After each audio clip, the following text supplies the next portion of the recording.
Salut internet, ça chill ou bien? Aujourd'hui je vous présente 3 webtoons. J'ai déjà fait une vidéo de ce genre, clique en haut à droite. Au programme, de la baston, des zombies et du drama. Ils sont disponibles sur l'application Webtoon, comme d'habitude. Clair, net, précis. C'est y part.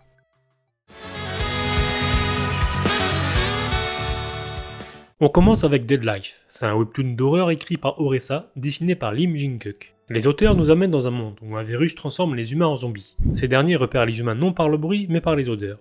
Dans le prologue, un des morts-vivants diffère des autres. Il semble avoir une intelligence particulière et a des idées derrière la tête. Tout commence dans une salle de classe. On apprend que le virus est présent depuis un moment déjà. Enfermés dans l'école, les survivants ont 3 mois de ressources. Pendant un cours de comment tuer un zombie, Seong-hoon, protagoniste de l'histoire, doit monter la garde sur le toit du bahut. On y rencontre alors Yeon-ha, charmante demoiselle dont l'héros est amoureux. Un échange assez court se fait entre les deux, quelque peu philosophique, sur la condition des zombies. Au même instant, une horde de zombies fonce vers l'école. Quelques cases plus tard, Yeon-ha est en mauvaise posture. Pour faire simple, elle est dans la merde. Une merde si profonde que même ses camarades préfèrent l'abandonner. Sauf Seong-hoon, forcément, qui dans un acte de bravoure se sacrifie en voulant protéger sa dulcinée. Puis ils vécurent heureux et non. Son amoureux se fait mordre, devient zombie, puis à son tour mord notre protagoniste. Ah, le romantisme. Encore quelques cases plus tard, ironie du sort, le héros se réveille puis est conscient d'être un zombie. Dans Dead Life, on suit les survivants, ainsi que la progression de notre héros, en tant que mort-vivant.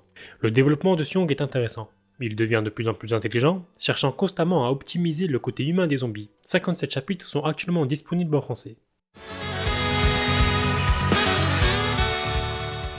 Cette fois-ci, je vais vous présenter un webtoon récent. Ce webtoon, c'est Change-moi. C'est écrit par Jioli, et les illustrations sont de Oti. 24 chapitres sont pour le moment disponibles. Dans la première partie, Change-moi raconte l'histoire de Bo Yeon-choi. Elle est grosse, en manque d'hygiène, elle se gratte de partout, vit dans un petit studio, n'a pas d'emploi, jalouse les couples dans la rue, bref, elle est aigrie. Elle tente de trouver du taf, mais en vain. Et ça fait un moment que la situation ne change pas. Au bout d'un moment, Yeon-choi veut se suicider en sautant d'un toit. Je rappelle que la Corée est un des pays avec le taux de suicide le plus élevé dans le monde. Il est donc normal, si je puis me permettre, de souvent retrouver ce schéma dans des webtoons. Enfin bref, en haut du toit, une femme fait son apparition. Une femme sexy avec des yeux étranges. Cette dernière propose une affaire à Bo-yoon. La femme en question lui tend 3 papiers, avec dessus 3 profils de femmes différentes. En gros, le personnage principal doit en choisir une, pour changer son apparence. Il y a plusieurs règles, mais voici la plus importante. La personne dont Bo-yoon a pris l'apparence existe réellement. Si Bo-yoon croise le regard de la vraie personne, cette dernière décède. Change-moi est, selon moi, une critique sur le physique de la société en Corée. La femme sexy représente la chirurgie esthétique, qui est pour moi utilisée comme un pacte avec le diable. Après les zombies, les changements de corps, parlons de lycée, de baston et de badassitude.